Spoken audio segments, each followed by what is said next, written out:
നമസ്കാരം, ഞാൻ ഡോക്ടർ ഫർഹാൻ നൗഷാദ്. അപ്രതീക്ഷിതമായി വന്ന ക്വാറന്റൈൻ കാലഘട്ടത്തെ ആഹ്ലാദകരമാക്കി മാറ്റുകയാണ് നമ്മൾ. എന്താണ് ഈ ക്വാറന്റൈൻ? 980, 1037 കാലഘട്ടത്തിൽ പേർഷ്യയിൽ ജീവിച്ചിരുന്ന മഹാനായ ഭിഷഗ്വരനാണ് ഇബ്നു സീന.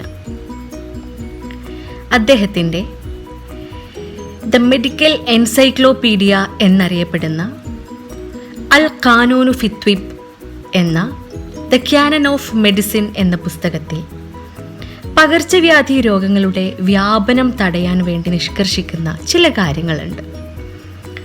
അതിൽ ഏറ്റവും പ്രധാനപ്പെട്ട ഒന്നാണ് അൽ അർബൈനിയാൻ. 40 ദിവസത്തെ സാനിറ്ററി ഐസൊലേഷൻ എന്നാണ് ഈ വാക്കിൻ്റെ അർത്ഥം.